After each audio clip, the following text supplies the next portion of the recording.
Good evening, everyone. You are here at a special called session of the Athens-Clarke County Mayor and Commission here on June 15th, 2021. We have some old business and new business to consider tonight, including approval of the FY22 budget. In a programming note, we are seeing you for our last full body meeting of June, and we will be next gathered together on July 20th, 2021 in a long sought brief summer hiatus. And we'll have more information late June or early July regarding meeting protocols for the July meeting on July 20th, including for public input. I'm going to go ahead and ask Clerk Spratlin if she could please call roll for us to begin things. Davenport. Here. Parker. Here. Lee. Here. Wright. Present. Denson. Here. Toole. Present. Edwards. Here. Myers. Here. Thornton. Handy. Here. We have a quorum. All right. Thank you, Madam Clerk. And please note Commissioner Thornton is present.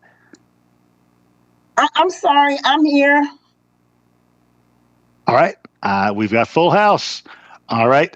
Next order of business is public input, and we have one participant for public input, Mara Zuniga. Mara, you have 3 minutes. Welcome to the meeting. You can go right ahead. All right. We've got full house. All right. Next order of business is public input, and we have one participant for public input, Mara Zuniga. Mara, you have 3 minutes. Welcome to the meeting. You can go right ahead. Hi, can you hear me? We can. Can you hear me? Yes.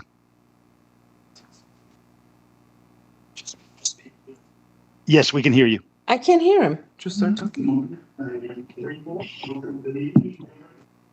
Hi, my name is Mara Zuniga, and I'm a long-term resident of Athens-Clarke County. I requested this resolution on homelessness be eliminated and returned to the drawing board based on the incorrect information given to the public. Number one, whereas housing is a human right, is not part of the U.S. Constitution. I found it in the Universal Declaration of Human Rights by the United Nations, where there were 9 drafters, out of which China and Russia were part of. They speak to countries, not towns or cities. The declaration is the means by which subjects of international law express their will, intention, or opinion when acting in the field of international relationship. This document does not supersede the U.S. Constitution.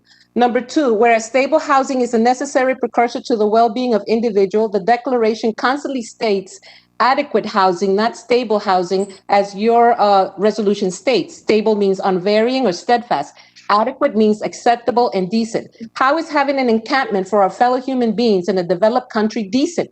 According to the National Alliance to End Homelessness, Housing First, PSH, RRH have not been proven effective. There is no solid evidence. Number three, whereas we recognize the importance and effective work being done by numerous community organizations, means nothing to recognize them if you are redirecting funds that should go to them who are making a difference and have experience. The funding needs to be given to the organizations who have set systems in place. Whereas many people experiencing homelessness have expressed an interest in utilizing a sanctioned encampment space. Really? Who? I couldn't get numbers or backgrounds on your website. Number five, whereas Supreme Court decided on a case called City of Boise, Idaho versus Martin. It was a settlement after 12 years of battle that the city would invest $1,335,000 for the homeless, and the homeless would not be fined or arrested for living on the street. This paragraph makes it seem as if though it was a federal thing, when in fact it just relates to Idaho. Section 6H provides temporary shelter material for new residents as necessary, such as tent, pallets, tarps, etc. This section allows for people to come to Athens as new residents and be given of the limited funds we are stretching thin for our own residents. A great part of the homeless seem to be male African Americans, among other gender and groups, not to mention the new homeless that are residents that will arise out of middle class and just above water workers because of the mayor and commissioner's actions taken during COVID. And why are we still in the state of emergency? Athens had 59 deaths in 2020, and now even before the vaccinations, our numbers are going down. Number five, whereas similar projects utilizing sanctioned encampments. They are not similar to Athens, Georgia, because the population here is 126,000, out of which 51,000 voted in the general election. Out of only 20 people are being allowed to speak for 3 minutes, which I'm rushing. Seattle population is 724,000, Sacramento 525,000, Denver 749,000. The Santa Rosa project made quick remark about being proud to have not taken the public into consideration that the government just went ahead and did the encampments. People from California are leaving in troves. Other peer communities state encampments are becoming semi-permanent, have problems. Quote, in order to be successful, legal encampments require a tremendous amount of planning, consultation, and collaboration with all stakeholders, unquote. Let's work on our schools first. I don't see any planning and cooperation here. And my kids went from elementary all the way to college in the system. Never saw cooperation or planning. Otherwise, we would have one of the best school districts, and we don't. We have lost many good teachers. How is this going to be any different from anything else that hasn't worked so far? Thank you, Mara. We appreciate you joining us tonight. All right. That is the entirety of our public input for this evening.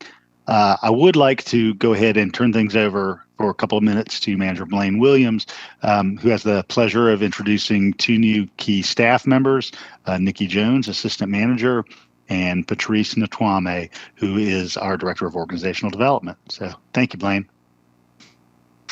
Thanks, Mayor. And as is our common practice, when we bring on new management team members, we introduce them to you and the public. Typically, this happens in the meeting itself, but of course, we're virtual now, and that will change in the near future. I do want to introduce both the newest members and let them just introduce themselves to you and tell you a little bit about themselves. And we'll start with Patrice Natwame, who's our new Organizational Development Administrator. Patrice? First of all, thank you, Mayor Gertz, and of course, thank you, Manager Blaine. It is indeed a pleasure to have the opportunity to speak to such illustrious leaders. I am elated to be a part of the Athens-Clarke County family. Everyone has been so very supportive. As a representative of organization development, let me just say this first, that our brand promise to you is to engage, educate, and elevate. We want to do it with innovation, inclusiveness, and integrity. I say that because I firmly believe in education being the cornerstone of democracy. I am a long-term believer in education, if nothing else. I worked in Fulton County as the Senior Talent Development Director for the Clerk of Superior Magistrate Court. And I've also have a doctorate in education in community leadership, as well as technology. So I'm hoping to bring some wonderful things to the forefront and to our community. But more so than anything, I'm just happy to be part of this family. So with that said, thank you so very much. And you can look for great things from organization development, because we really, really are working hard to make sure that we have a level playing ground when it comes to a learning journey. And we want to make sure that our learning management system is global, but it reaches every person, that we look at modalities, and we realize that people don't learn the same way, but we want to make sure that we can employ andragogical skills. So that's kind of our brand promise, and that's what we plan to do. And I'll say it now, I am all in Athens. Thank you. Thank you. Thanks, Patrice. Appreciate that. And her first day was Monday a week ago, and she's hit the ground running, as she said, and we're expecting great things. So thank you very much. The second and most newest member of the management team I want to introduce is Nikki Jones, our new assistant manager. Nikki, a few words. Yes, sir. Thanks, Mr. Manager, Mr. Mayor. I'll be brief. First and foremost, I'd like to say it's an honor and a privilege to join the ACC family. Everyone has been great in my first 2 days, and throughout the process, everyone was great. Enthusiastic folks, really love their job, and I'm excited to join the team and continue the good work that's occurring, and look forward to working with each and every one of you. Thank you. Thanks, Nikki. Thanks, Patrice. Mayor, thanks for giving us that time. Absolutely. No, we're grateful that both of you selected Athens-Clarke County as the place where you wanted to share some of your talents, and we're really looking forward to working with you in the months ahead. All right, we will now consider the 4 items of old business. The first of which is a request regarding a rezoning to commercial general at 4430 and 4432 Lexington Road. And as this is in Commissioner Davenport's district, I'm going to turn it over to him for a motion.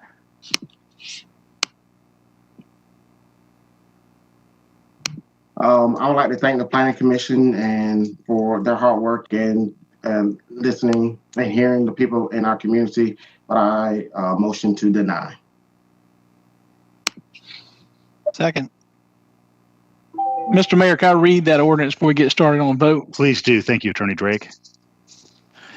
An ordinance to amend the Code of Athens-Clarke County, Georgia with respect to rezoning 2 parcels of land comprising approximately 4.156 acres located at 4430 and 4432 Lexington Road from CN Commercial Neighborhood to CG Commercial General Zoning with conditions and for other purposes. Thank you, Attorney Drake. All right, we have a motion from Commissioner Davenport and a second from Commissioner Houle. Is there any further input on this item? Hearing none. All in favor of the motion? Aye. Aye. Any opposed to the motion? All right, motion carries. Rezoning request is denied. All right, second order of old business is the Old Jefferson Road sanitary sewage pump station concept. And Commissioner Myers has brought forward a commission-defined option that she's had reviewed by the attorney's office successfully. Commissioner Myers, I'm going to go ahead and turn it over to you for a motion. Yeah, I'd like to make a motion to approve this, and just to repeat that this is a little bit of change from what was originally submitted, and the developer has done a really good job working with the staff to be one of our first developers here who are working with us to include solar in their development, and that'll be the power source for the sewage pump out there.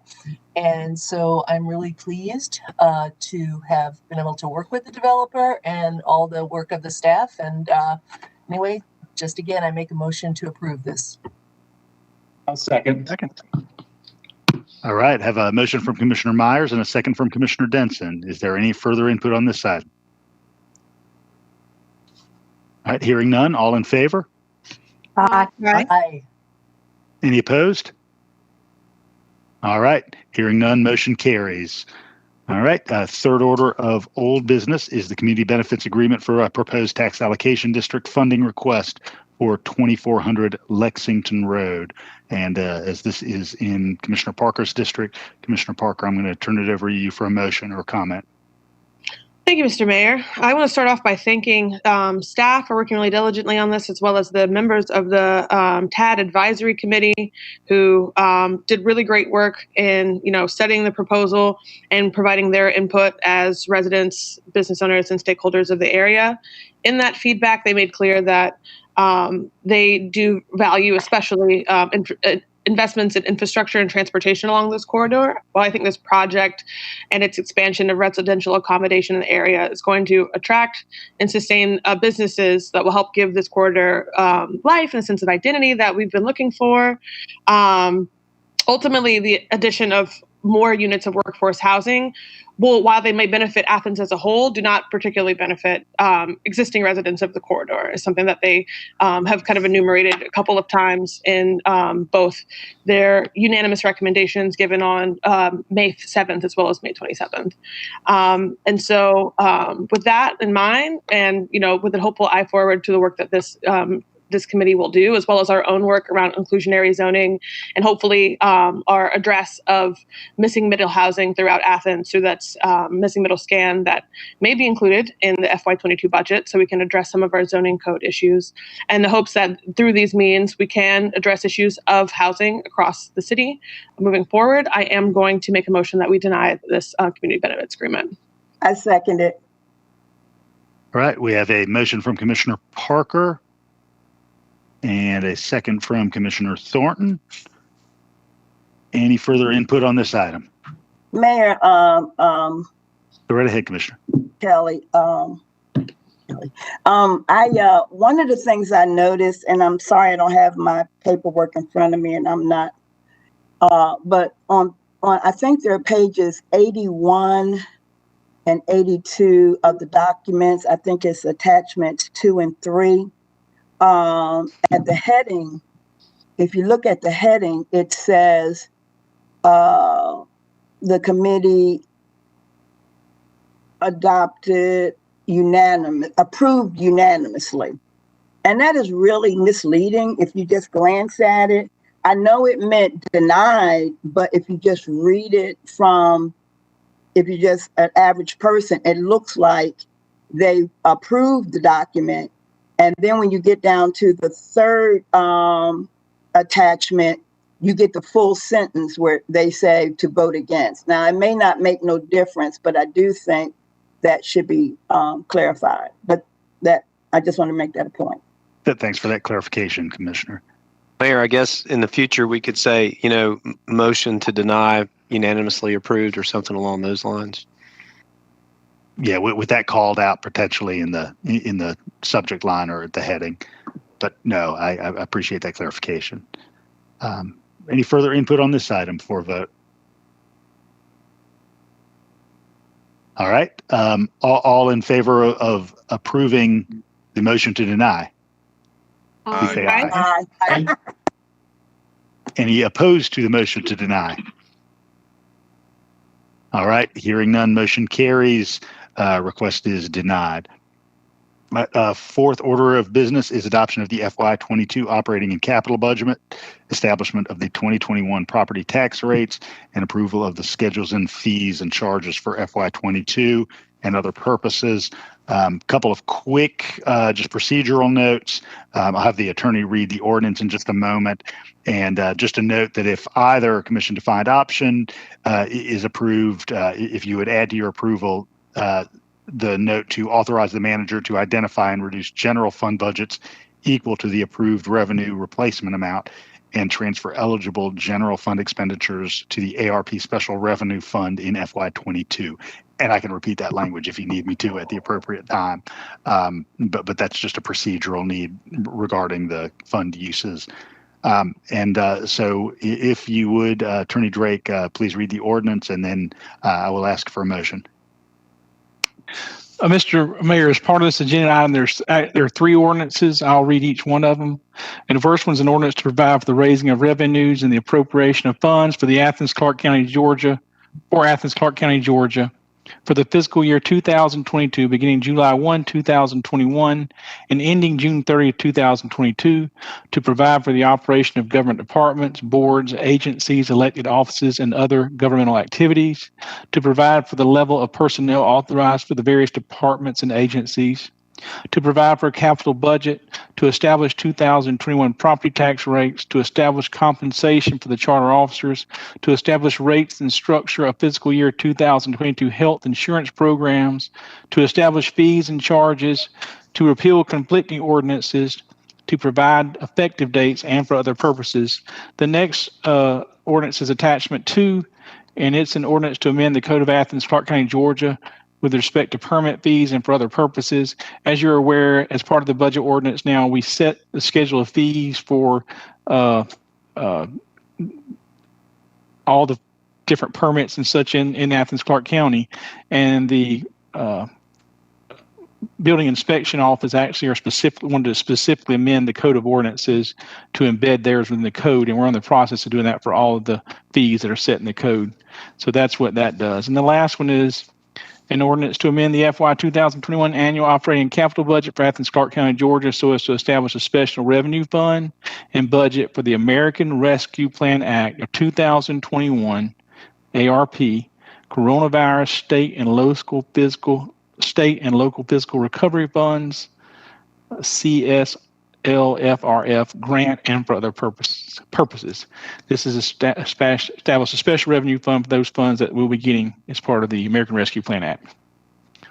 Thank you, Attorney Drake. I appreciate that. I'd entertain any motion that the Commissioner would like to make at this point. I'll make a motion with a comment. All right, go right ahead, Commissioner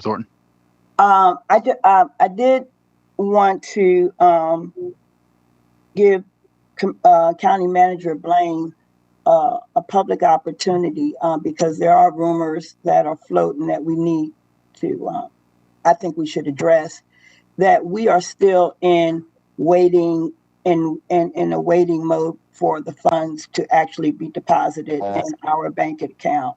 That and it's not just because of the Treasury guideline notices we're expecting. Correct, Manager Blaine? Yes, that's correct, Commissioner Thornton. There are some, some documentation and some signatures that have to be approved, but we are in the process of getting those funds approved and transferred. But to my knowledge, they have not yet hit our bank account.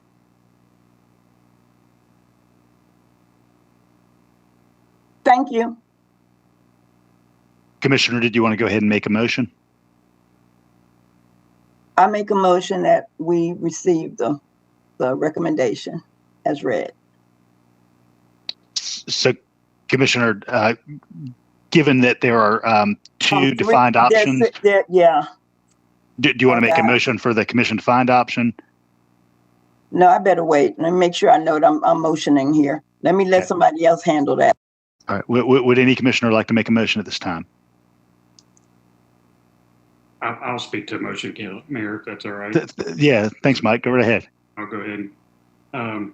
There were a few of us, Commissioner Wright, Commissioner Thornton, and myself, put our heads together. That was, if you can picture that, that was a difficult process, but it was, I hope, a helpful process, because what we have put forth for you to consider is a commission defined option on a budget that's based on, Mayor, the spreadsheet you presented on Tuesday was very helpful.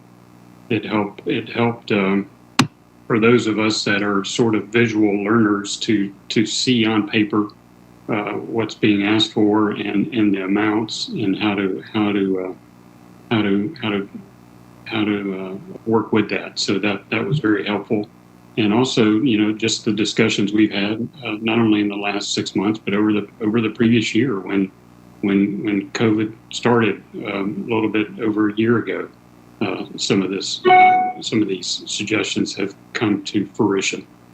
And what we hope we have captured are the ideas that a lot of you have presented within this presented and that are within this CDO. We hope we have captured the issue of working with our area homeless shelter to engage them more in helping us with our homeless situation. We hope we have captured certainly some of the advantaged behavioral alternative health response team is in here that we heard Commissioner Houle advocating for. He's on that board, so advocating for that.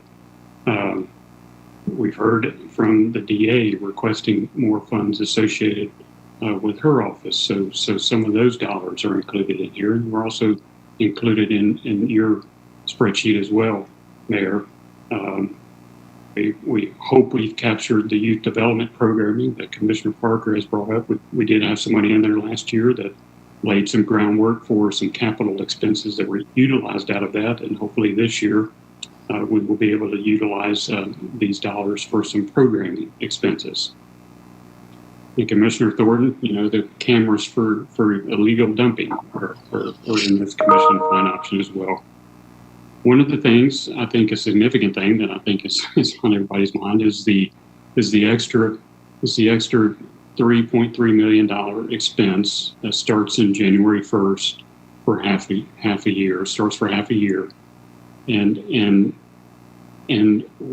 what this $3.3 million is for, y'all, is for some of the things we've heard that a lot of speakers before us have asked us to. What we have asked other entities to do, what we have asked the Classic Center to do, what we're encouraging businesses to do, what we're encouraging other government agencies in our community to do, and that's to get the minimum starting wage to $15 per hour, the starting salary wage to $15 per hour. This $3.3 million also raises part-time and seasonal employees to a minimum of $15 an hour. And I think what makes it, and what we've heard, Mr. Mayor, excuse me, Commissioner Hamby, Mr. Mayor, yeah. Mr. Mayor, I would just give unanimous consent for Commissioner Hamby to extend his remarks. I know he's beyond the 3 minutes, but just unanimous consent for him to keep going. I mean, I would like us to get in the routine of making a motion in a second and then getting into this good discussion that I'm getting from Commissioner Hamby, but I understand it and just want to give him the time he needs. So unanimous consent for him to extend and continue what he's saying. Thank you, sir. Does the body consent to extension of the comments? Yeah, I'm sorry. I wasn't watching the clock there, and I appreciate the continuance of this. I'm talking slow. I should speed it up, but I'm almost finished. So one of the things that we have seen have seen in the discussion about minimum wage and also not requiring, but asking others to do it, businesses and nonprofits and such, is that it becomes a little bit difficult because of the pay scales and the compression. Whether some people may not think it's there, but certainly it's something that needs to be addressed. There's all sorts of articles and white papers written about the impact of it and how it affects organizations. And I think us as a commission, as a body, need to really pay attention to that, and because it does impact organizations. And what this motion does is addresses that. It addresses it. It gives the $15 per hour for seasonal and part-time employees and starts the minimum salary at $15 an hour as well. But we want to take it a step further, and we hope y'all do too, because it will allow us then to look at our pay table and our market rate for non-safety public full-time and part-time public employees by effectively giving them each roughly a 12% increase. This does allow us to give a significant pay increase to the employees that have been doing the work for us for a long time and for a short time. But also, y'all, I think it helps us with our retention, our recruitment, and morale. But it does other things than that. There's some opportunity costs by having this that we may be missing out on, like losing employees and retaining those employees, or like not getting the potential employees because we're not competitive enough in our salary base. And we've heard that over time, that we really need to be at market, or maybe even better, to be competitive. And I think in this day and time, especially in this day and time, with what COVID has brought to us and what it's shown is that we, people do need to, the wage floor does need to rise. And we think if we can lead by example in doing that, then I think that's a good thing. I think that would be a beneficial thing. And I'll just give you an example here. So right now we have. Okay, Mr. Mayor, I have 2 more seconds. I care a lot for my colleague, Commissioner Hamby, but I would like him to make a motion and just be sure that it's seconded. And then, Commissioner Hamby, you would have the floor to speak to that motion. Then your seconder would speak to that motion. And then we would go against and for. There might be a substitute, but I'd just like to kind of move with procedure so we can get through this night. So I'll just have Commissioner Hamby wrap his comments and then seek that second. That's fine. I'm just going to make this point we have 255 employees that make $18. If we help them, they will make an extra $4,500 per year. And I'm going to be glad to answer any questions about how we can pay for this in future budgets and when we get moving. So I'm going to make a motion that we approve the Wright, Hamby, Thornton CDO, and I appreciate you, Commissioner Edwards, for keeping us on task. I'll second, and I'll yield my 3 minutes for what he's already, and I'll be happy to answer any questions that come up as needed. And Commissioners Hamby and Wright, just to make sure I put a fine point on this, since your CDO as well as the other one presented utilizes some ARP funds, will you embed in that to quote, authorize the manager to identify and reduce general fund budgets equal to the appropriated revenue replacement amount and transfer eligible general fund expenditures to the ARP special revenue fund in FY22. Is that included? Yes, I meant to include that and make sure that we're doing 1A, B, C that's in the packet as well. Okay. Make sure. Also make sure that Commissioner Wright and Thornton are okay with this, adding this language. In addition to this, we'll be asking staff to examine the current public safety plan for increases to that pay structure to elevate the competitiveness of pay versus external market. I think this helps us stay on top of that as well, if that's good by you, Commissioner Wright. It is. Thanks for covering that. All right, for me. All right. So I do have a motion from Commissioner Hamby and a second from Commissioner Wright. Is there another motion someone would like to place, or would someone like to speak in variation to this motion on the floor? Mayor Gertz, would you clarify? There was additional CDO sent us afternoon, Commissioner Hamby. Is that the one he's talking about? The one when I heard? Yeah, yes, ma'am. With that additional language I added on there that the mayor mentioned and that I mentioned about the public safety plan. So the one you sent out this afternoon is what we're talking about. Yes, ma'am. And with additional language that I'll send to you that with the public safety plan and what the mayor mentioned. Is there any other comment from anyone? Go right ahead, Commissioner Parker. Okay, thank you. I would like to go ahead and make a substitute motion for the Parker CDO on the budget, and I'll say a couple brief words on that. While it does have a lot of the same priorities as the other CDO that's been put forward, I think really critically, in addition to funding both part-time and seasonal workers, in addition to full-time and part-time staff at $15 an hour, it does so immediately to, from the get-go, as we begin this fiscal year, ensure that no one who works from the unified government is making less than the living wage. Mayor Gertz. Yes. Mayor Gertz, I'm sorry to interrupt you, Commissioner Parker, but yeah, no, it's fine. if somebody would just second your motion real quick, and then you can go ahead and begin your support for the motion. That would. Okay. I'll second. Second. Okay. All right. Thank you. Got a motion from Commissioner Parker, second for Commissioner Denson. Yep. Thank you. Sure. Thank you, Mayor Pro Tem. And it also meets the requested amount of $276,000 roughly for the alternative crisis response team, so that they can begin their work of writing, posting, and filling those positions to begin hitting the streets in September, which I think is, has emerged as a priority for our community since our conversations around public safety have grown more robust since last summer. And so I think working expediently towards that goal of getting that team up and running is something that the CDO addresses.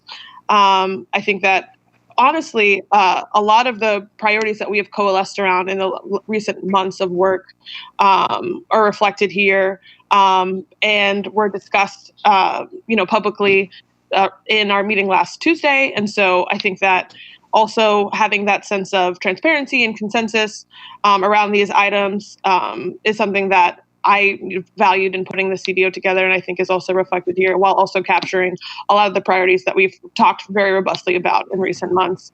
And so with that being said, I guess I already made a motion. So yeah, that's it. Commissioner Denson as seconder, would you like to make any comment before we move on?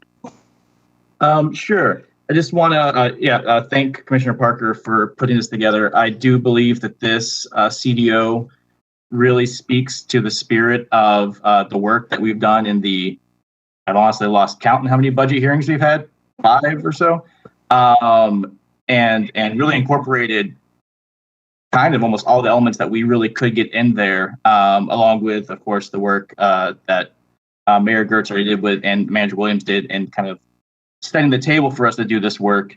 I'm very proud of this budget. I think that it utilizes the funding we have from multiple sources, including minimizing how much we actually have to pull from the American Rescue Plan on the front end to pay for things, and but still gets us where we have every employee is making at least $15 an hour, where we have a fare free transit system here that can help people who are struggling.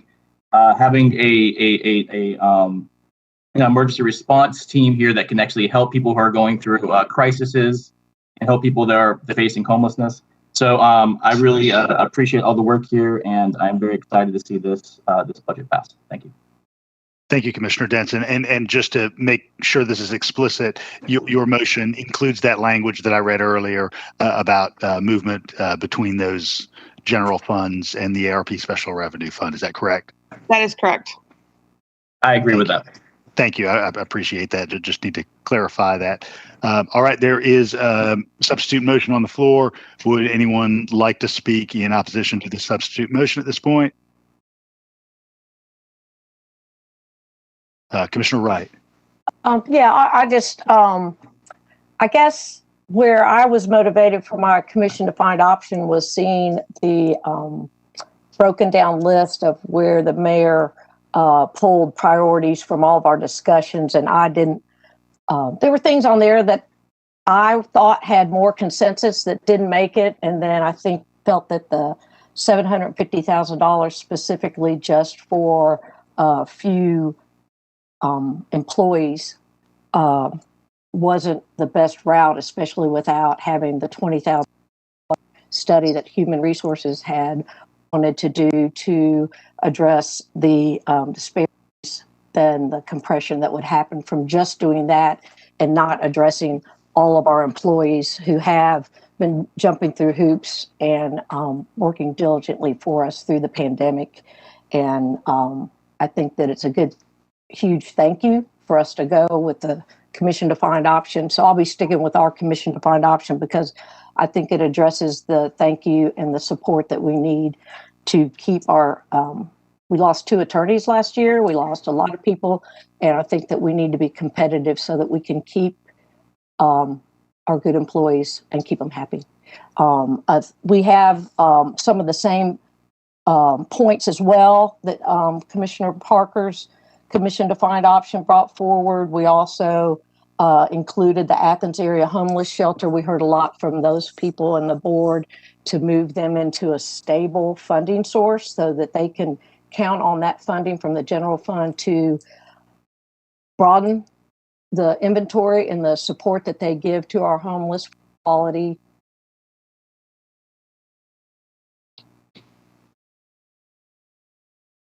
I apologize. I think Commissioner Wright is buffering, but I'll return to her if time allows. All right. Would anybody like to speak? I was going to speak just for a moment. Go ahead, Commissioner Thornton. And if Speaking if for. I think I'm not. Can you? Yeah, somebody should. Sorry, I'll continue with Commissioner Thornton and then I'll return. I apologize. Okay. I was going to say one of the things that I actually I did look forward to talking and with Commissioner Parker on her CDO, but Commissioner Hamby called me first, and the thing that impressed me, and if I'm wrong, I hope that Commissioner Hamby will correct me, is that at the 12.2% increase, people who are already near that $15 threshold will be bumped up. So it's not like people are coming in and competing against or getting paid more than someone that's been here for a while. I think that probably is something we should have looked at when we did the, because I am 100% supportive of the $15 an hour wage increase, livable wage increase. And we want to do the best for the most and not just for a selective few. I apologize again. When this came to my attention, it was late, and I did send out an email. And again, like I would have loved to talk with Commissioner Parker about her CDO. But I do think this CDO, the dollar amount is not that big of a difference, but the gain is huge. Thank you. Thank you, Commissioner. Would anyone like to speak for the motion on the floor before we move to a vote? Commissioner Houle. Thank you, Mayor. Yeah, I'd like to support the substitute motion on the floor, and just briefly a couple of reasons why. I really appreciate that Commissioners Hamby and Wright and Thornton are trying to address the issues of wage compression. But I think a flat 12% raise is just not the best way to do that. I don't believe that our highest paid employees making higher six figures need to get $20,000 raises just because we bring the wage floor up to 15 an hour. And so I think that there's a better way for us to go about that puts more of those funds in the pockets of the people who need it most. The substitute motion does include the 2% raise staff was asking for, which, without getting too complicated into the math here, but for the benefit of the public, is flatly giving 2% to departments who can then use their evaluations they've done with staff to give raises where they're most needed and most deserved to staff. And I think that that's a really important thing to support for staff. We also have the option to use the hazard pay from American Rescue Plan money to further support people who have been working on the front lines through COVID, while we do the wage study that's also funded to figure out how to address wage compression thoughtfully moving forward in a way that does so in a progressive manner and helps those who need the help the most. That are key differences for me. One is the disparity study in the original motion is only funded at $250K, but that might cost as much as $400K. And I feel like it's important for us to have the funding available for that ready up front. I'd hate for us to delay that even more than it already has been because we haven't budgeted enough. And finally, the advantage behavioral proposal is only funded at 50% starting 6 months from now in the original motion, but the substitute motion keeps it at 3 months from now, the lead time that advantage behavioral had asked for and said they could use. And so getting that off the ground as soon as possible with adequate funding also seems very important to me. So for those reasons, among others, I'm going to be supporting the substitute motion. And I just want to say that I'm really happy that there's a lot of great stuff baked into both of these that we've talked about, including fare free transit, including funding for the homeless shelter, including funding for youth development services. We haven't spoken to that yet, but that's a clear need we've heard for upstream interventions against violence, treating violence prevention as healthcare through youth development. And so I'm very excited for those things to be a part of this as well. Thank you. Thanks, Commissioner. Move to Commissioner Hamby and then Commissioner Link. Thank you, Mayor. I'm not going to take up every time, but I just want to point out that the motion that we have on the floor as the main motion would actually help. There's roughly about 500 employees who make between $15 and $17 an hour. So those folks would be, that's 25% of our workforce that make those dollars there. So and we can, that's a significant number that we're getting closer to the $20 an hour, which is what Athens and Memory Justice Committee that I'm a part of is wanting us to shoot as a goal. Somebody that is making $18 an hour now is going to end up making about $20 and $20.20 an hour. They'll make an extra $4,500 a year on their paycheck. That's roughly $359 a month. That's a significant amount of money, and that's a significant help for somebody that we need to set an example for, or for others to look towards. Thank you. Thank you, Commissioner. Commissioner Link. Yeah, I believe I'll be supporting Commissioner Parker's CEO, and for a lot of the reasons that Commissioner Poole outlined. I believe that it's certainly a more equitable approach. I think that we bring people up to a living wage, and we necessarily have to assure that our high-paid employees are getting an even larger bonus. That percentage, the percentage making $25,000 a year versus someone making $125,000 a year is a huge gap. I would rather see us find the evidence, take a look at the evidence, do that compression where those pay gaps are, where we need to address retention through pay, through actual. And in the meantime, there are a lot of employees who have been busting their butts this past year and a half, who certainly can utilize ARP funds to make up some of that, and ensure that these employees are properly compensated for that extra work, and get that study, and next year assure that we have the equitable pay system that assures that all of our employees are getting wage, and that those who have been here longer are getting properly compensated. Those who are have the most experience. I just feel like really equitable, evidence-based approach, and I don't think a flat-out 12 raises do it.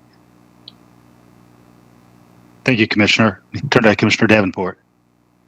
First of all, I would like to thank everybody for their hard work the past couple months. This has been stressful. I've been watching this budget, accounting budgets for about 10, 12, 15 years. And every budget is a give and take. There's parts that I like, there are parts that I don't like, but I'll be supporting the substitute budget that Parker is presenting. And I think it's equitable. We worked really hard on it. It has some of the key things that we've been working on. And I do want to make two comments. First comment is to Linda Lord. We finally done it. Don't rest just yet. We still got work to do.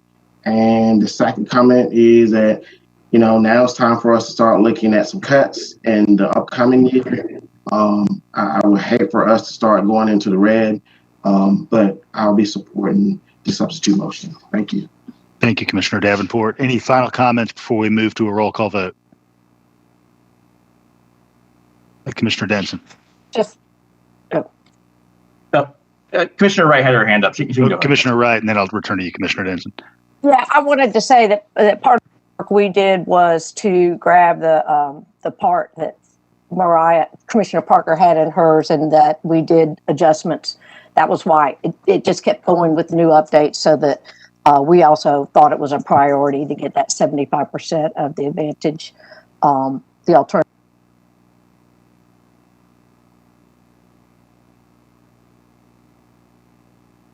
Oh no. Commissioner Wright, you're buffering, but I'll return to you in a moment if you return. Commissioner Denson, go right ahead. Thanks. Yeah, I think the whole county is experiencing some bad internet going on right now. Yeah, and I just wanted to make a couple clarifications. I know this is moving around a lot for the public, but yeah, that and Commissioner Houle brought it up, but the wage compression study is included in Commissioner Parker's CDO, so that not only will we be increasing all wages to at least $50 an hour, but then we will be doing a study onto how Commissioner Lake put it, how to equitably bring everybody else and to deal with that wage compression. But I think it is important, a flat out is general like 12.2% raise across the top, while it would give some decent raises to the people down at the bottom. I mean, there's going to be some salaries at the top that are going to get tens of thousands of dollars. And, this is obviously something that we need to do in a subtle manner, because it is a lot of money, and that, some of those salary gaps, maybe some people need to have a 15% increase, but maybe some places our study shows that actually we only need a 7% increase. So I think that it's going to be worthwhile for us to do this in a measured, calculated fashion that I look forward to us doing here in the next year. Thank you, and I apologize, Commissioner Wright. The internet had cut off. Is there any further comment you wanted to make as you conclude your remarks? No, that's fine. I guess I turned my video off tonight. Did you guys just lose D? Yeah, we lost you for about a minute. Audio and video. Okay, that's happened. I missed the whole first vote, but I think I'm just going to do video off to clarify that for the rest of the meeting. But I'm good. Right. Thanks. Apologize, Commissioner Wright. Any further input before we move to roll call vote? All right, Clerk Spratlin, we have a motion from Commissioner Parker and a second from Commissioner Denson as substitute motion. If you could begin with Commissioner Parker and go round the robin. Parker? Yes. Blank?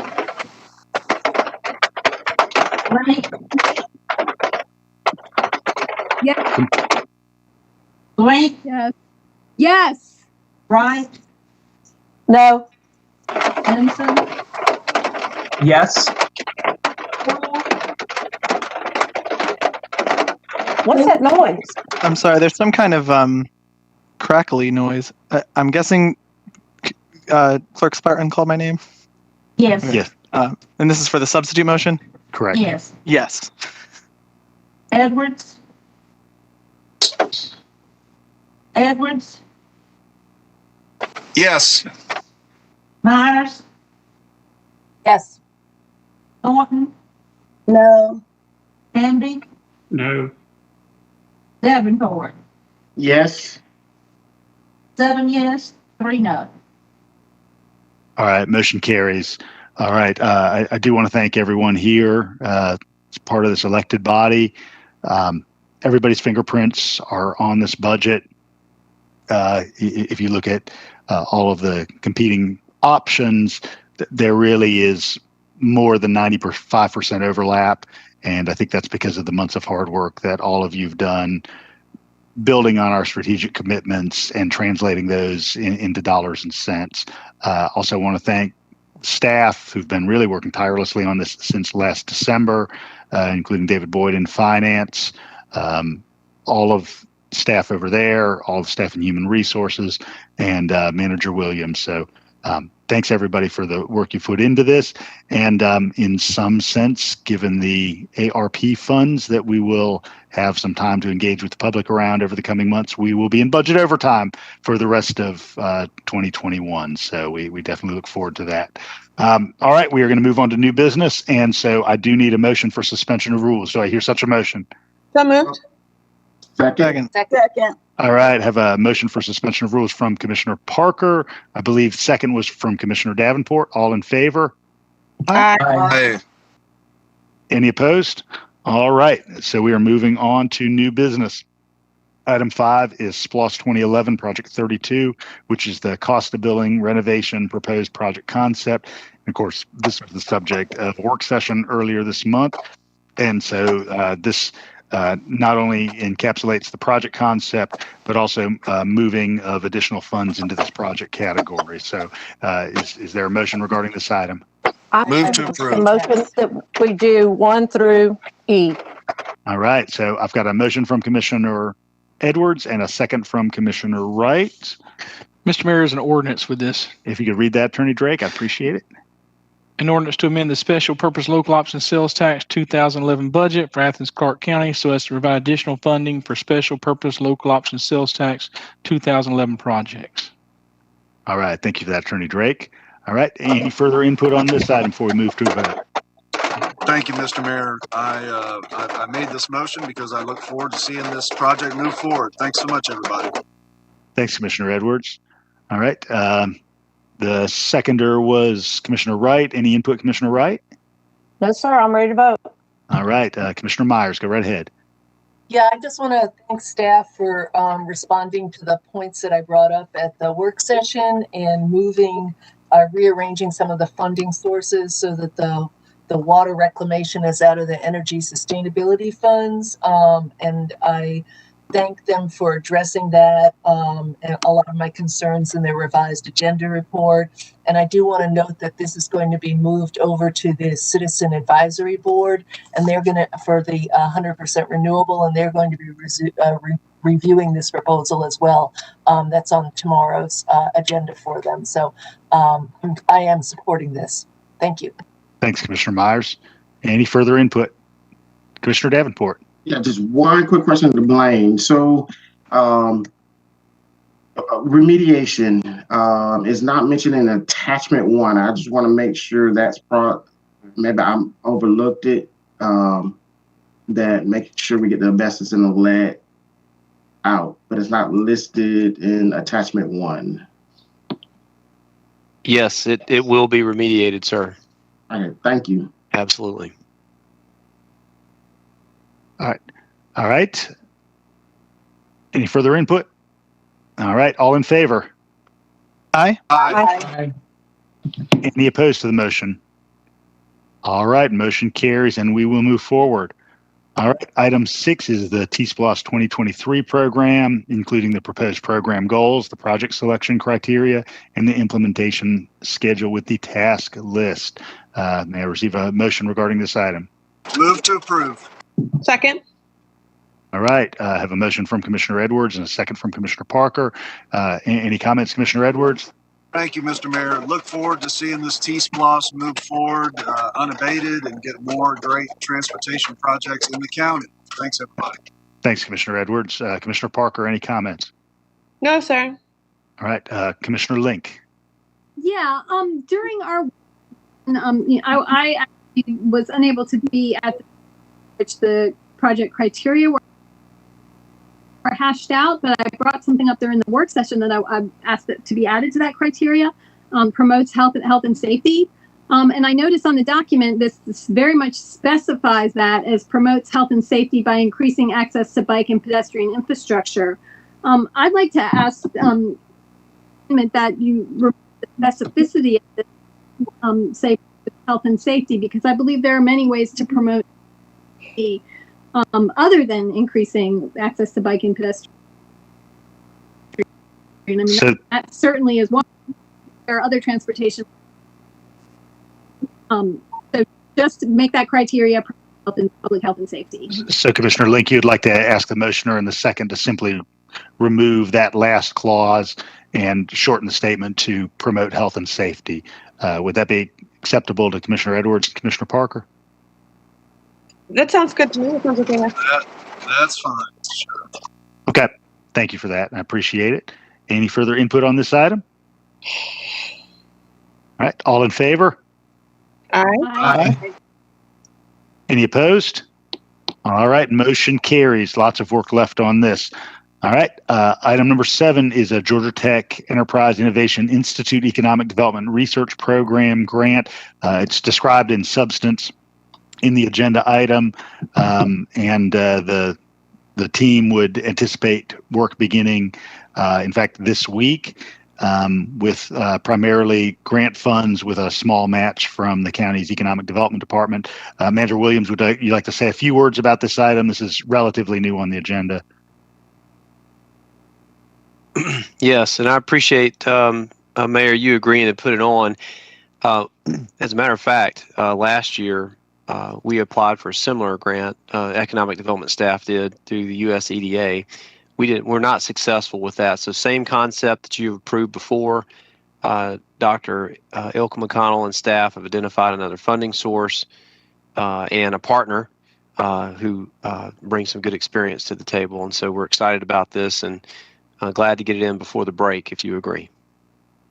Thank you, Manager Williams. Do I hear a motion for approval of this grant application? Mr. Mayor, there's an ordinance.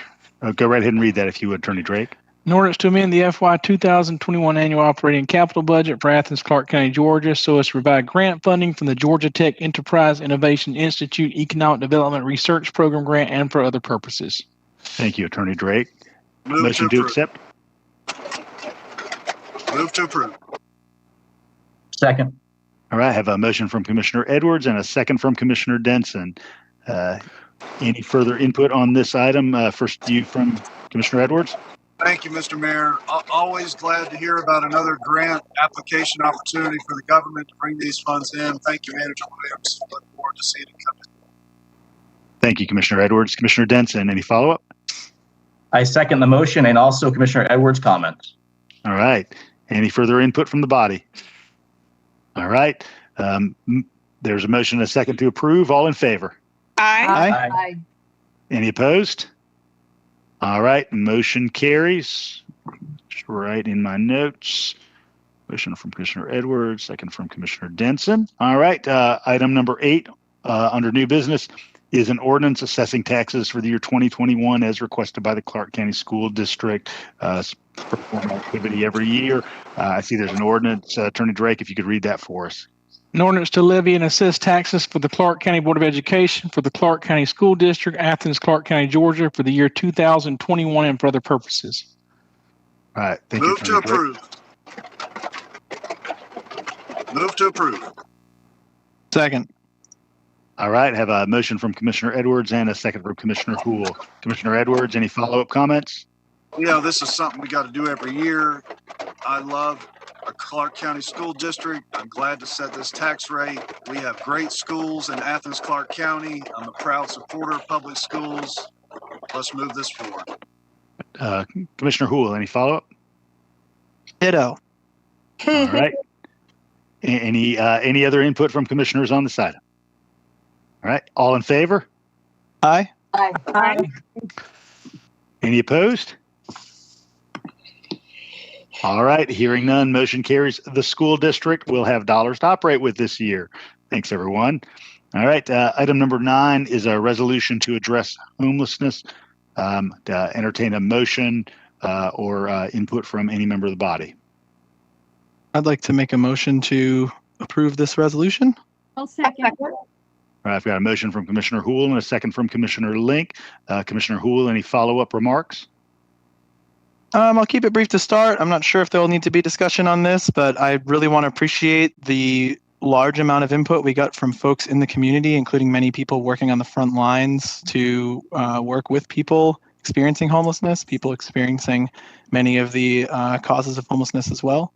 And I really want to thank many of my colleagues who weighed in to make this even better, as well as staff who weighed in to make it even better than that.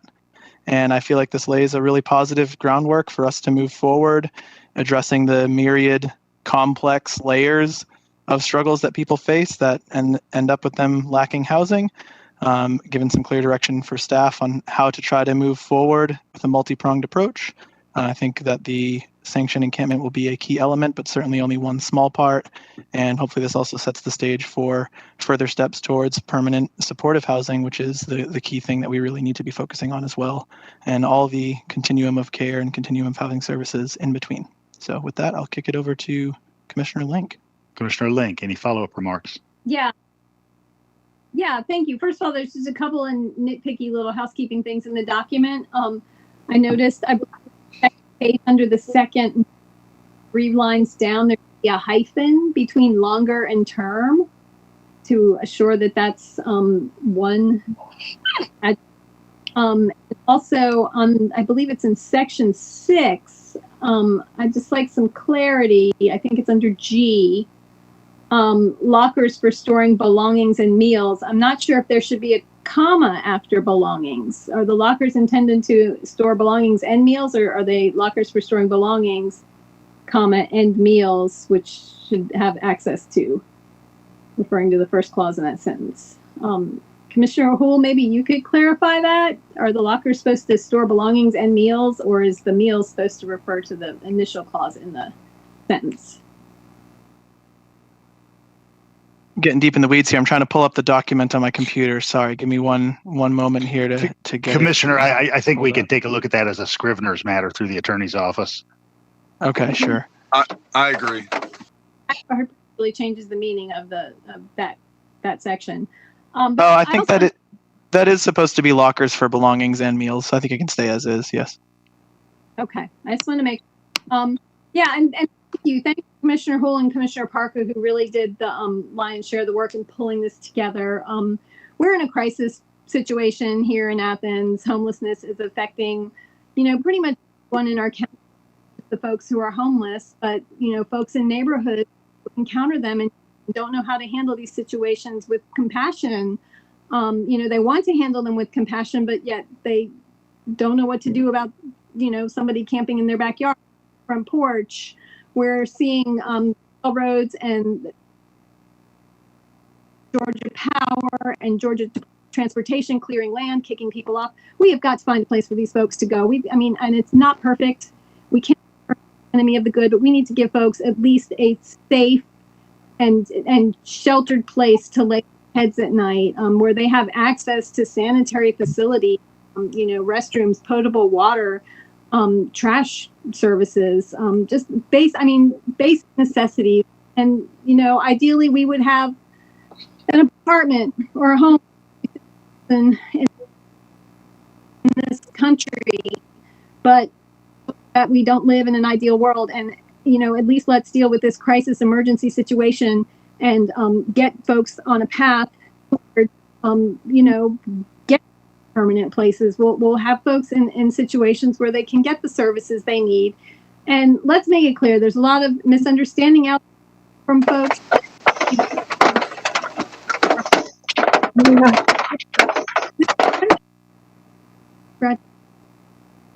Noises.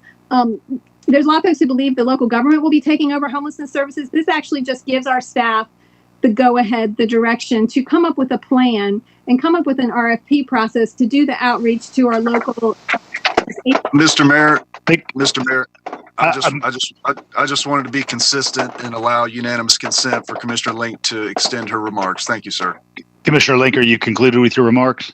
I have like 30 seconds left. Everybody accept unanimous consent to continue Commissioner Link's remarks. Go right ahead, Commissioner. Thank you. I just want to make it clear to the public what this does is that it gives our staff the go-ahead to reach out, to do the outreach, to put out an RFP process to local nonprofits to actually oversee such an encampment facility, and for the local government to find the public land on an appropriately located public piece of land that such a facility could be located. Thank you, Commissioner. Commissioner. And this through American Rescue Plan. Thank you, Commissioner Link. I have Commissioner Parker, who's here via audio, and then I have Commissioner Denson and Commissioner Thornton. Thank you, Mr. Mayor. I also want to thank all of the service providers that weighed in, both in the collaborative writing of and feedback on this proposal, as well as leadership of Commissioner Houle in attempting to tackle this issue with urgency. I think that we've heard a lot of people, but we've heard a lot of feedback, both positive and negative. Some people are concerned about the encampment, but I think that ultimately, in addition to providing services for the least among us in our communities, folks like my former neighbor, who upon cleaning up the CSX encampment on Willow Street, I discovered was no longer living down the street from me. It was in fact camping in the woods, and highlighting the fact that folks, who make Athens what it is, who work in our restaurants, who drive our buses, who are part of the fabric of our community, could easily become or easily fall victim to a precarious situation like this, and the necessity of us protecting those Athenians that do find themselves in these situations. But beyond that, I think that this resolution does two really important things. It incorporates a lot of valuable feedback from the homeless community. The ABHS Street Outreach Team and the Backpack Project of Athens conducted a survey in November of 2020, asking folks who are living unsheltered in our community what sorts of amenities they would like to see. And there was a strong preference among many for this structured encampment. They did enumerate a variety of things they would like to see in the facility that were incorporated into the language of the resolution. And so in addition to hearing feedback from folks who are housed, we are actually working directly off of the basis of the needs of folks in the community who are the most impacted. But as well, in addition to helping the folks who have the most need, this is a way for us to protect private property owners.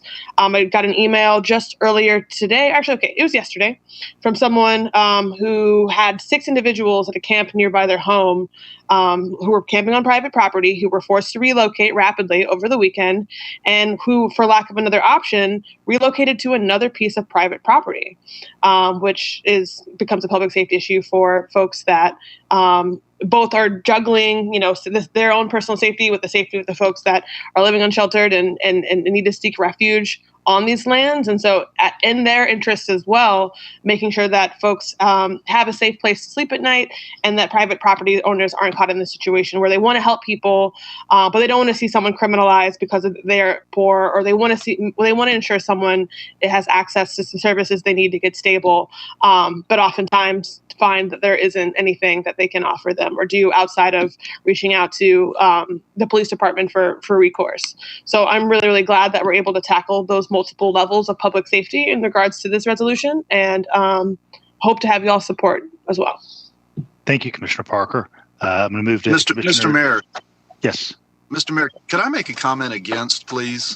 I just kind of want to go maybe back and forth if we could. Would that be okay? I'll go ahead and just get you in order. I've simply been kind of pursuing everybody with any range of comments.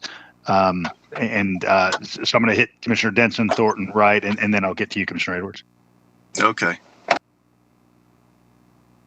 Thank you, Mayor. And I do support the motion, though, and I spoke with Commissioner Houle and was hoping for for one sentence to be added in to this, I guess down at the bottom for section 14.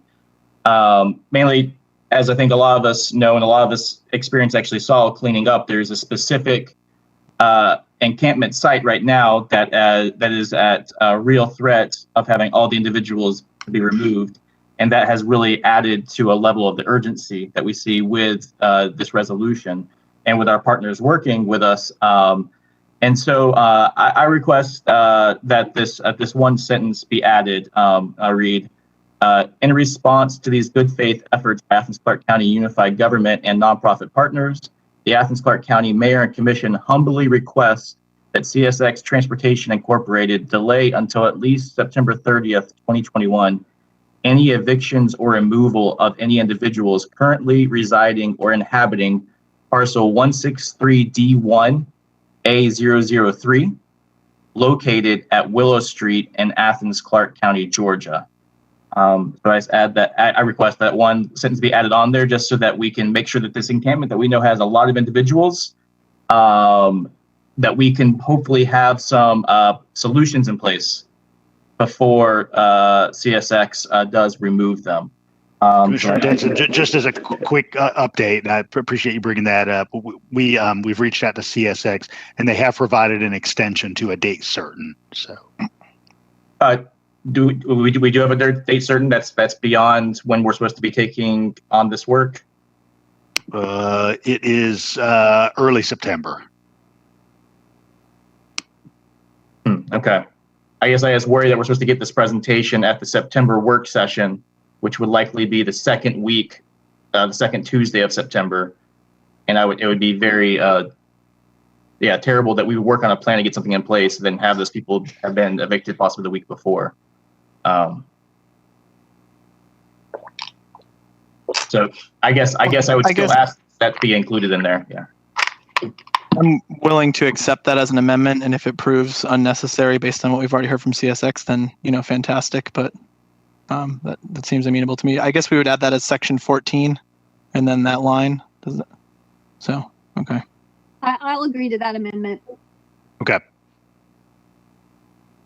All right. So I've got Commissioner Thornton, Wright, and Edwards.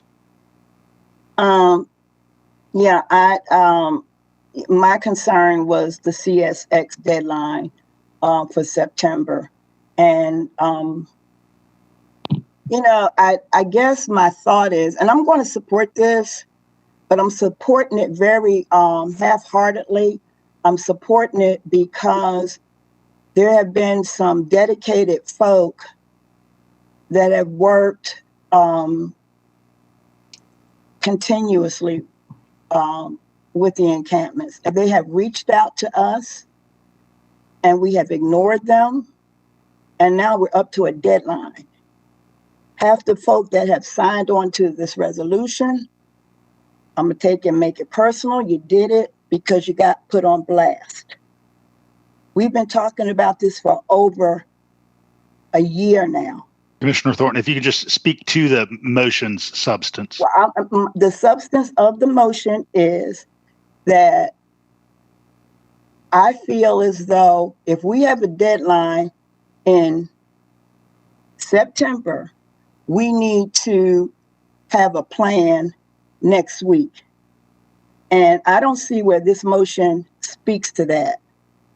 So I don't know why what I was saying wasn't substance, because we need to I want people to know we've been working on this. And to get to this point and this time, it's embarrassing. And for the people that have emailed us, pro and con, these homeless people need a place to go. And I don't know if we are taking this as seriously because we have some words on the paper. I'm going to support it, but I'm supporting it because of, I don't know why, but maybe because of the people who've been so dedicated. But we need to have a plan at the beginning of September if this is going to be meaningful. Thank you. Thank you, Commissioner. Commissioner Wright and then Commissioner Edwards. Okay, thank you guys. And again, I'm sorry I can't put my video on because I get lost in cyberspace.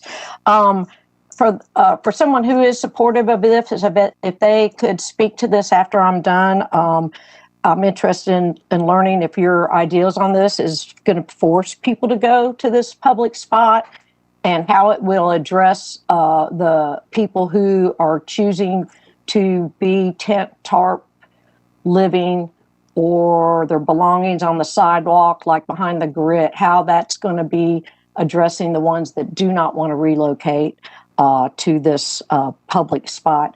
My concerns are many about this concept. I like a lot of the strategic planning that's in this resolution. I do not like some of the demands of the immediacy of it. I think it's a gigantic ask for staff to put together how we would provide this extensive list of resources. I think it's a huge liability for our public property that I do not agree with. And I'm also very concerned about the fact that my constituents would have had to hear about this to read as of Friday to be able to have given me their input on it. And that just isn't really a timeline that is typical of us when we have such a decision of this magnitude. I do know that we do need to address the problem of homelessness and encampments. I know that there are private properties that aren't against encampments because they're happening. And I totally appreciate the wealth of knowledge from our Athens Homeless Center, Homeless Coalition, and that's why I wanted to give some budgeting security to the Athens Homeless Shelter. But I don't agree that quality, affordable housing is relocating and providing tent tarp supplies for people.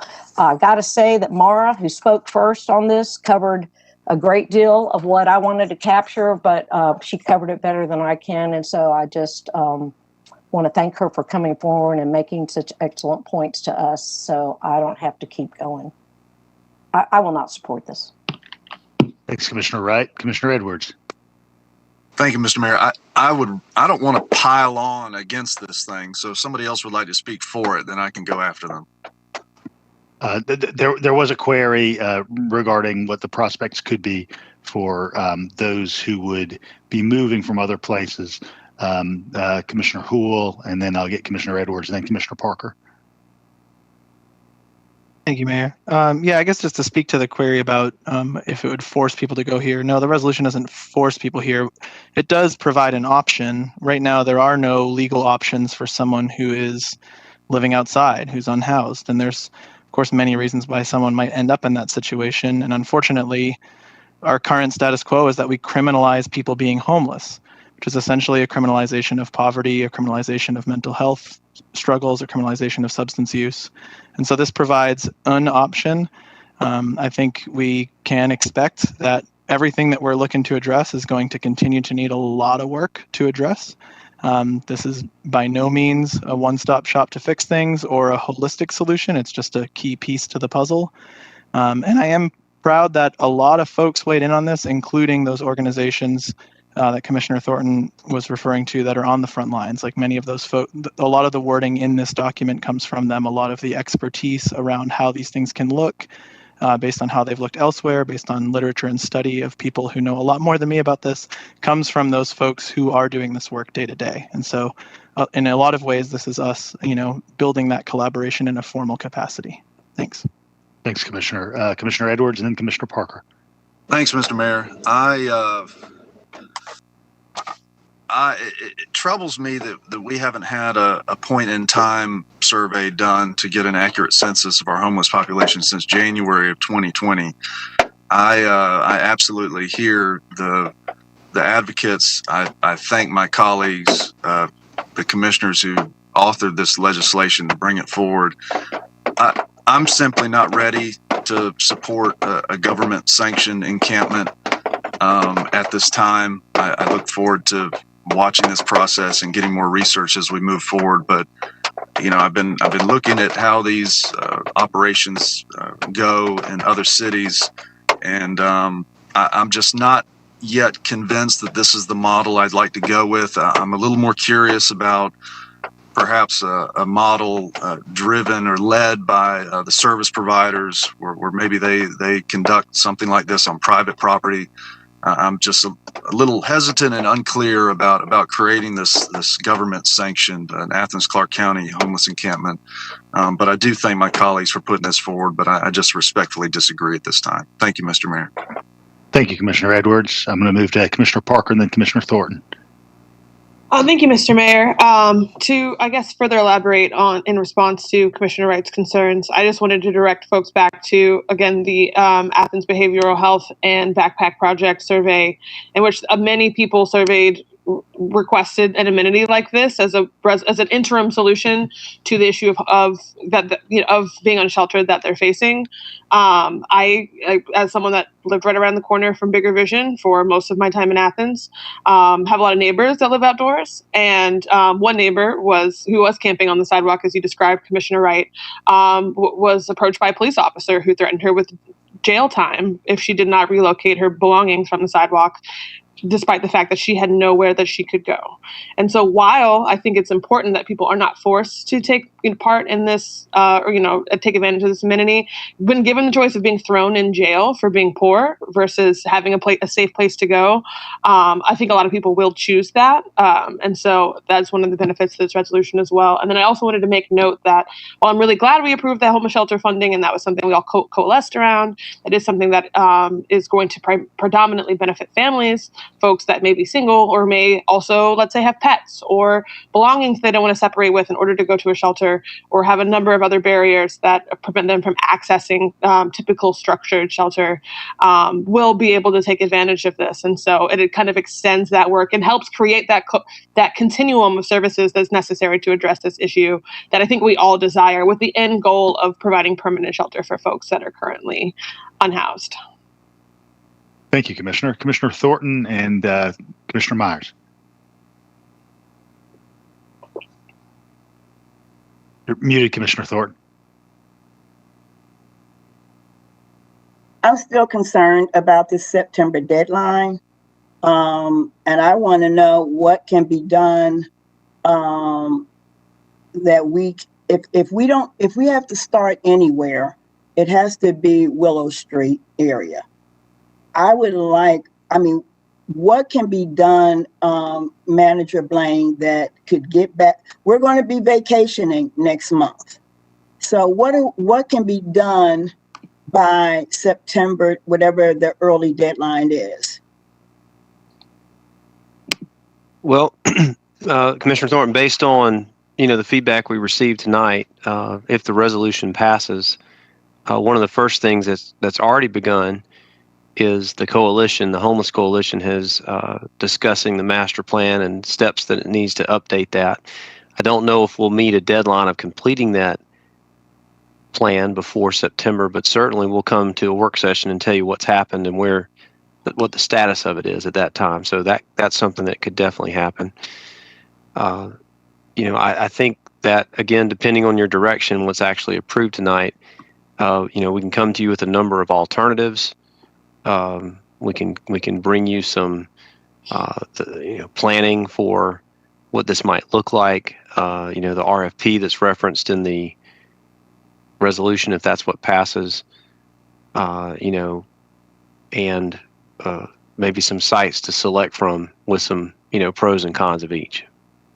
I am also probably I don't know if this is a wordsmithing or a direct change. I don't think that the government should be getting into homeless care as one of our priorities that we do. I do think that we have the coalition and other groups that are working on this issue. Why wouldn't we do MOUs like we did with Family Connection and give that that work to the experts in the field? Why are we taking on? What do you think about us taking on this as a project under HCD instead of doing an MOU with one of our agencies? If you're asking me, Commissioner Thornton, absolutely from a staff capacity, and one of the things as a local government, we provide a variety of services.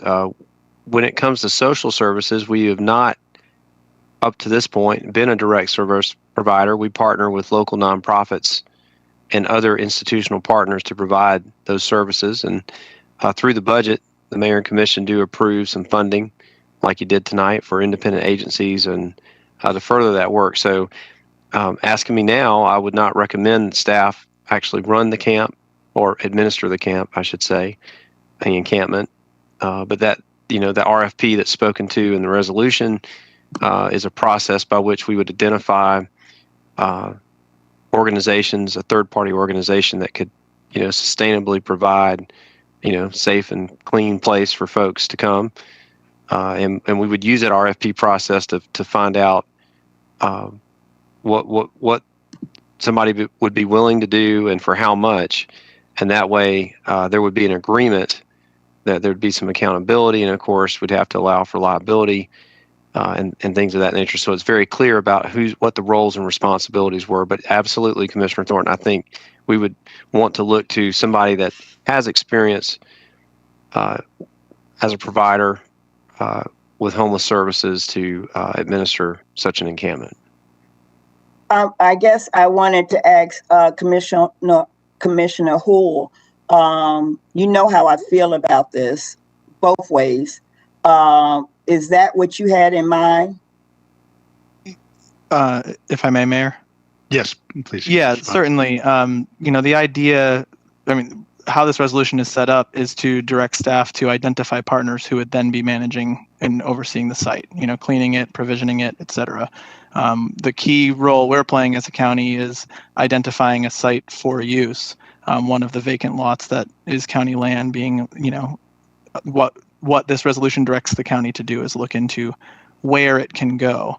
But then we are otherwise setting up a process like you're talking about, Commissioner Thornton, to partner with other orgs who would then be running it.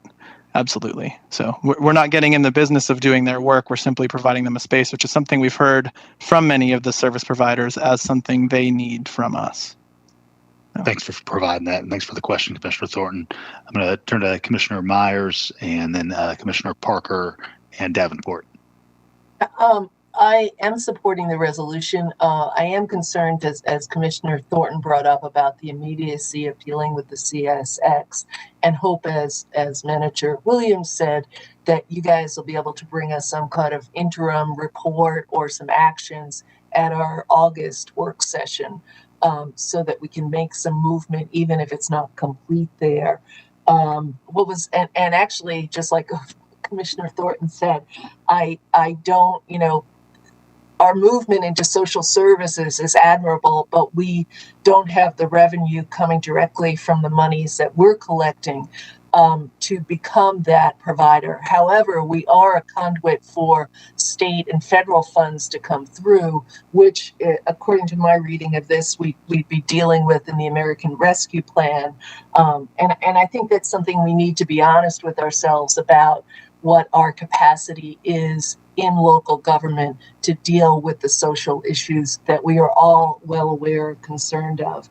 I do want to bring up a couple of things about the resolution, and I don't mean to be throwing something into here, but in section 1, where it says to identify a site, it doesn't actually particularly say just a ACC site. And I want to bring up the fact that there may be some faith communities that might be willing to work with us as well. I was meeting the other day with a landscape architecture and planning professor, and I happened to ask him, he was talking to me about the East Side development, the library and the youth center, and I had been reading this this thing I used a lot of paper on, from the National Law Center on Homelessness and Poverty, and printed out. It's a report called Tent City, and it talked about something that goes on in Las Cruces, New Mexico, and how they worked with the university there to design and facilitate and get input. And he was like, hey, that's what I do. That's one of my specialties. I was doing that for years locally. So I hope we can reach out to some partners like that as well. I had no idea that was something that he really worked on. I think also this is just one piece in the puzzle, and I just want to reiterate as well that in the latter part of this resolution, it says that we as a body will work with other providers, and that's constant throughout, that we'll be working with the Homeless Coalition providers, but for finding more affordable stock and for also developing a multi-year strategic plan in coalition with those providers. Thank you. Thank you, Commissioner. I haven't heard from Commissioner Davenport, so I'm going to turn to him and then Commissioner Parker. First of all, thank you, Parker and Hua, for working so tireless on this. This is really good work. I've been sitting on the fence on this. And just for the edification of the public, we've been through a couple of iterations of this. I like this iteration a little bit better, but Jesus. So I tend to agree with Commissioner Wright and Edwards on this. But as a Christian, I just feel that we have to do something about our homeless situation. And with COVID and the recession, it is becoming a huge problem. And having a dedicated space will be beneficial for the community, for safety and for health reasons. But at the same time, and I'm ready to fall on the sword on this one, I don't think we have a homeless crisis in Athens. I keep hearing that repeated. We have an affordable housing, affordable rental crisis in Athens. Because homeless people have been in this city, in this area for quite some time. But we really need to start focusing on affordability and affordability of rental spaces and housing stock in Athens-Clarke County, because we can put a Band-Aid on this situation, but at the same time, we're not solving a problem. There's the wording of this is and as a government, we shouldn't be. There's nothing wrong with reimagining our government, but we shouldn't be in the business of providing services. We should need to assist and help our providers that are out there. I 100% agree with that, but at the same time, it just seems like we're asking way too much of our staff. And like another commissioner said, we have seen a lot of staff leave. And I'm trying to read my notes here, but I don't know. This is, I'm looking forward to hear more pros than cons, but a government sanctioned encampment, the fact that I get a lot of, and I don't see my clock, by the way. 40 seconds.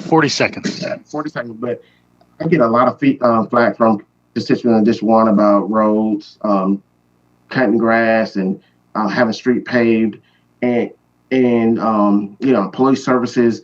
And the more we continue to go into social services, it's a great thing to do, even if this is temporarily using the ARP fund. I would just like for us to get back and focus on the essential things that have a broad consensus that benefit us all in Athens-Clarke County. But just, I don't know. I'm still mulling over this. Thanks, Commissioner. I'm going to turn to Commissioner Houle just one more time, and then ideally seek a vote. Thank you, Mayor. Yeah, I guess just speaking to Commissioner. Was next. Commissioner Parker declined. She raised her hand and then put it down. Yep. Good, Commissioner Houle. Thanks. Yeah, I think speaking to what Commissioner Davenport was talking about, I think this resolution is set up to be both and. It's set up to be both, this kind of temporary mitigating, if you want to call it a Band-Aid, like a key piece to the puzzle, but a small piece of the sanctioned encampment to give people a place to go legally where currently there are no options except criminalization and, hiding surreptitiously or out in plain view.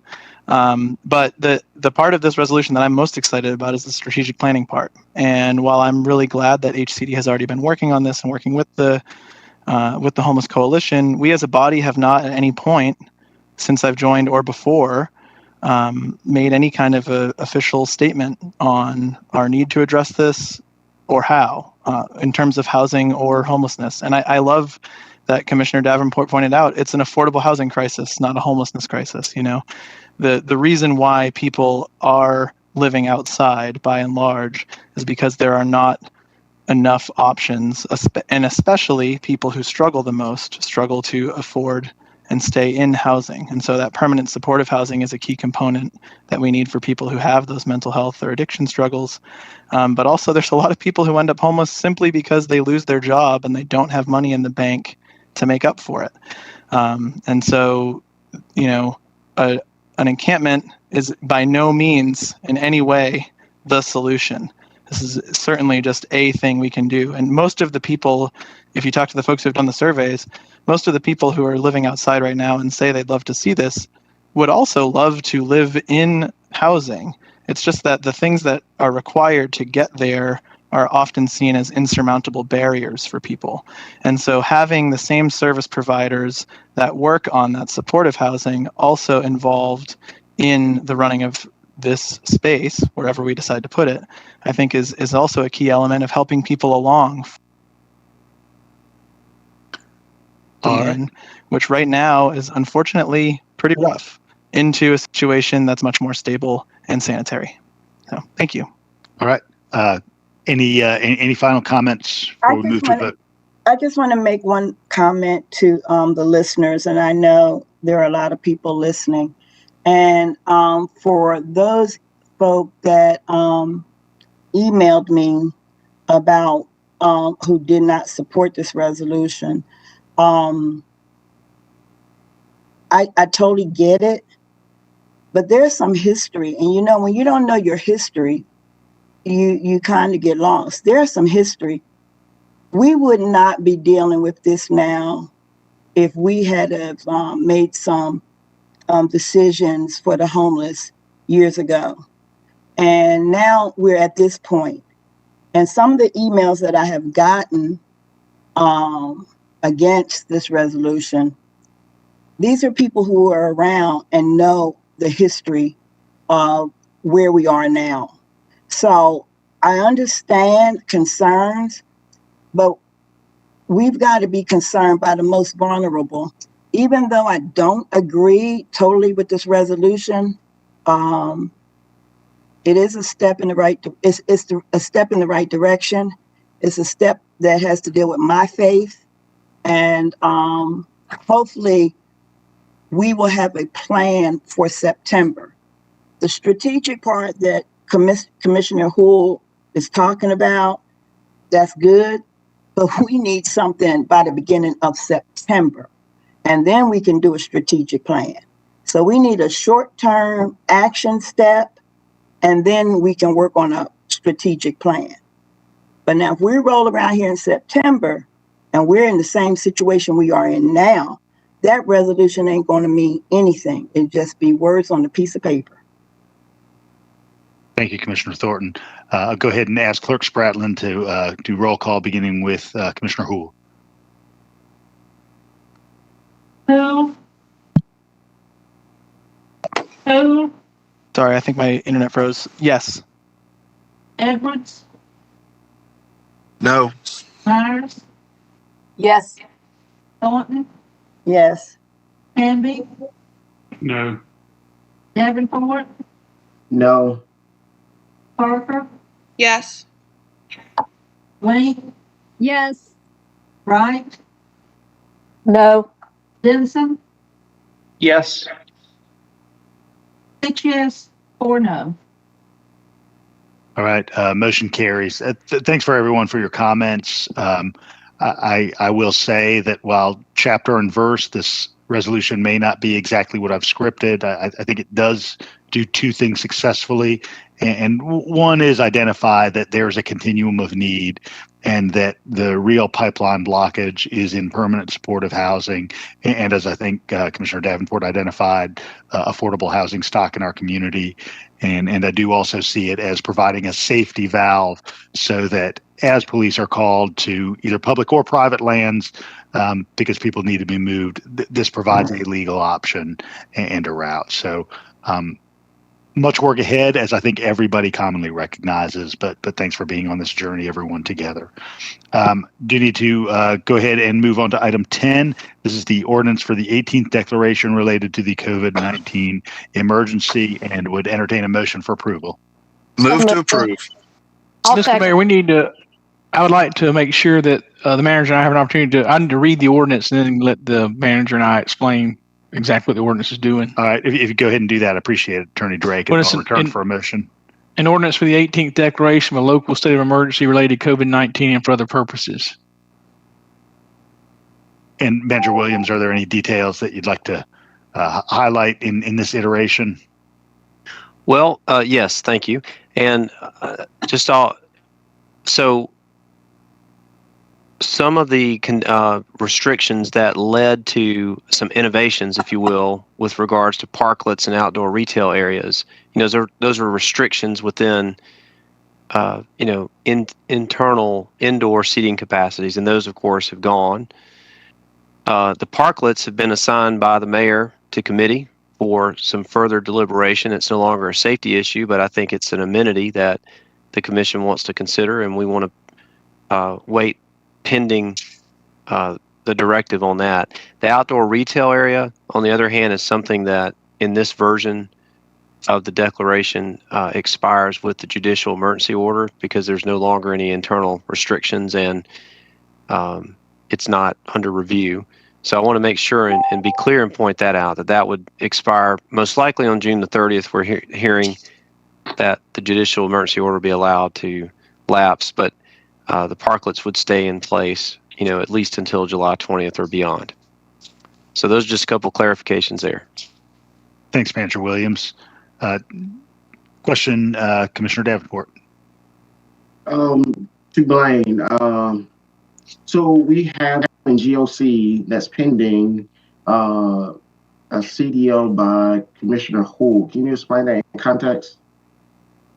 Am I missing that? Because we wanted to extend or look into extending parklets, counting beyond the judicial. Am I missing something? And if I am, I'm sorry. So this version of it, Attorney Drake, correct me if I'm wrong, the parklets continue till the 20th, at least, the next time that you would meet. And the reason why it's just the 20th, as I understand it, is you can only create these for 40 days. So, go ahead. Sorry. Well, basically what this does is suspends the enforcement of the open containment provision for these outdoor areas that we're calling parklets. So that's basically what it does. You're correct, Manager Williams. And go ahead. Sorry. Well, the only other big thing I was going to say is that we've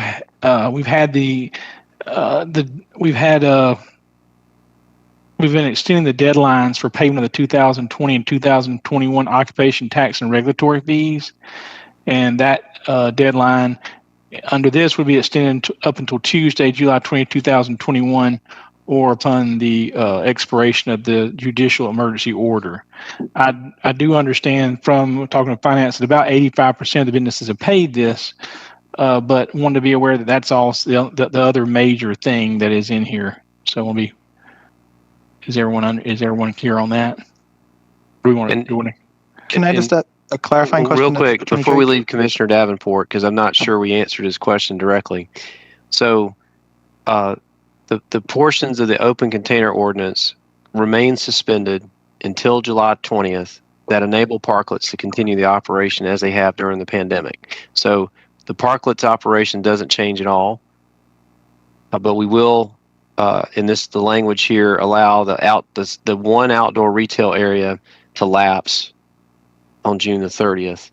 And I assume that y'all will extend the July 20th parklet in some form or fashion, and we can certainly bring some language to you, working with the attorney, until such time that the commission decides the direction on parklets through the committee recommendation. Does that help, Commissioner Davenport?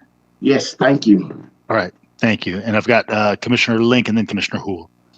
So the one outdoor retail area we have is the West Washington parklet. It's been called a parklet. So that, according to this ordinance, would expire on June 30th. Is that correct? Yes. It would expire either upon the expiration of the judicial emergency or on July 20th, whichever first occurs. And Chief Justice Melton has basically informed that he's going to allow that judicial emergency to expire on June 30th unless something comes up, So that's correct. I mean, I don't believe that the retailers in that area are aware of this pending expiration. I'd like to alter this to assure that we have time to extend that.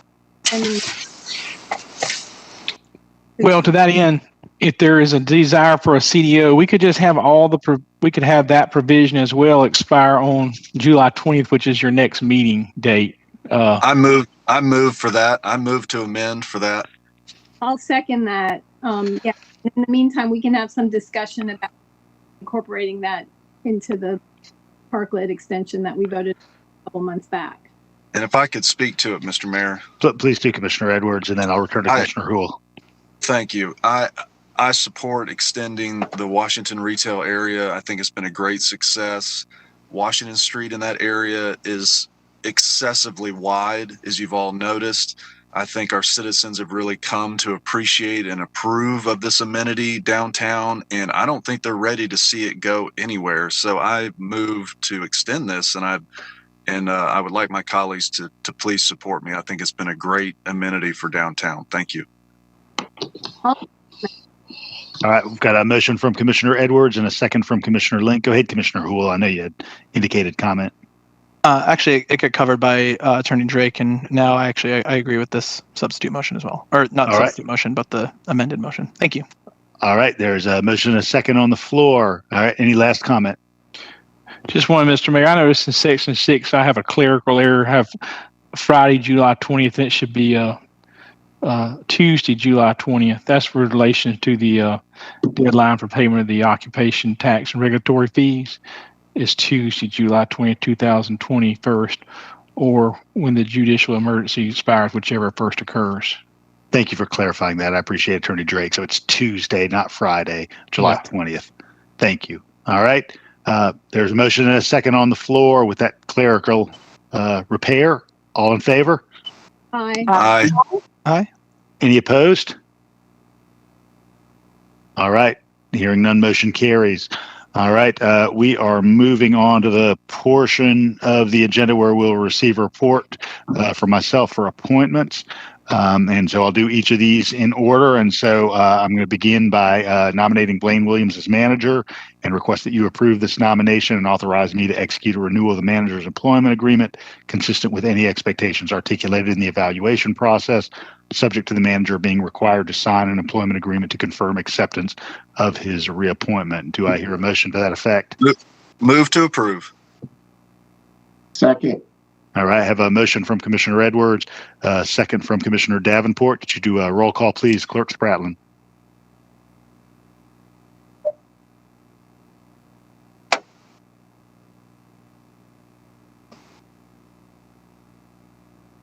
Edwards, Yes. Myers, Yes. Thornton, Hang on. Yes. Hanby, Yes. Davenport, Yes. Parker, Yes. Blank, Yes. Wright, Yes. Denson, Yes. Poole. Yes. 10-0. All right, thank you. I'm going to move on to a nomination for Stephanie Maddox as internal auditor and ask for a motion that you approve this nomination and authorize me to execute a renewal of the internal auditor's employment agreement consistent with any expectations articulated in the evaluation process, subject to the internal auditor being required to sign an employment agreement to confirm acceptance of her reappointment. Is there any motion? So moved. Second. All right, I've got a motion from Commissioner Thornton, second from Commissioner Edwards. Clerk Spratlin, you could do a roll call beginning with Commissioner Thornton. Thornton, Yes. Hanby, Yes. Davenport, Yes. Parker, Yes. Blank, Yes. Wright, No. Denson, Yes. Poole, Yes. Edwards, Yes. Myers. Yes. 9 yes, 1 no. All right, thank you, Madam Clerk. I'm going to move on to a nomination for Judge Rake as county attorney. I seek a motion that you approve this nomination and authorize me to execute a renewal of the county attorney's employment agreement consistent with any expectation articulated in the evaluation process, subject to the county attorney being required to sign an employment agreement to confirm acceptance of his reappointment. Is there a motion to that effect? Move to approve. Second. Second. I've got a motion from Commissioner Edwards and a second from Commissioner Hool. If you do round, Clerk Spratlin. Edwards, Yes. Myers, Yes. Thornton, Yes. Hamby, Yes. Davenport, Yes. Parker, Yes. Lee, Yes. Wright, Yes. Denson, Yes. Poole, Yes. 10-0. All right. Thank you, Madam Clerk. I'm going to move on to bring forward a nomination for Ryan Hope as the Municipal Court Judge and Administrative Hearing Officer. And I seek a motion that you approve this nomination and authorize me to execute a renewal of Judge Hope's employment agreement consistent with any expectations articulated in the evaluation process, subject to Judge Hope being required to sign an employment agreement to confirm acceptance of his reappointment. Do I hear a motion to that effect? Move to approve. Second. Second. All right, I've got a motion from Commissioner Edwards and a second from Commissioner Thornton. If you could begin with Commissioner Edwards, Clerk Spratlin. Edwards, Yes. Myers, Yes. Thornton, Yes. Hamby, Yes. Davenport, Yes. Parker, Yes. Lee, Yes. Wright, Yes. Denson, Yes. Poole, Yes. 10-0. Thank you, Clerk Spratlin. And finally, I bring forward a nomination for Denny Gallus to serve as the Personnel Hearing Officer for the Unified Government and request that you approve this nomination. Is there a motion to that effect? So moved. Second. All right, I have a motion from Commissioner Edwards and a second from Commissioner Myers. If we could do roll call beginning with Commissioner Edwards. Edwards, Yes. Myers, Yes. Thornton, Yes. Hamby, Yes. Davenport, Yes. Parker, Yes. Lee, Yes. Wright, Yes. Denson, Yes. Poole, Yes. 10-0. All right, thank you, Clerk Spratlin, and appreciate everybody's hard work all night Mayor, I'm and sorry. all year. And given the completion of business this evening, I seek a motion to adjourn. Mr. Mayor, do we need to reappoint Clerk Spratlin? Well, and Madam and Mr. Mayor, I'm sorry. I went to take my tie off. Did I miss the vote about Blaine Williams? If so, put me down for a yes. Okay, thank you, Commissioner Hamby. I guess he's good for another 2 years. Appreciate that, Commissioner. Sorry. All right, and Mayor Bruce, do we have the SPLOST committee, the 2013 committee? I will send those names to you later this week and then read them into the record when we reengage on July 20th. Thank you. Thank you. All right, and motion to adjourn. Do we not vote for the clerk? Do we need to do the clerk? Yeah. No, the clerk has a separate employment agreement. That's got it. Not part of this process. I hope she's getting a 12.2% raise. Evidently not. Move to adjourn. Second. All right, motion from Commissioner Edwards to adjourn, second from Commissioner Parker. All in favor? Aye. Aye. Aye. Aye. Everybody. All right, see you on July 20th. See you in person. Good job, everyone. Awesome. Have a good summer.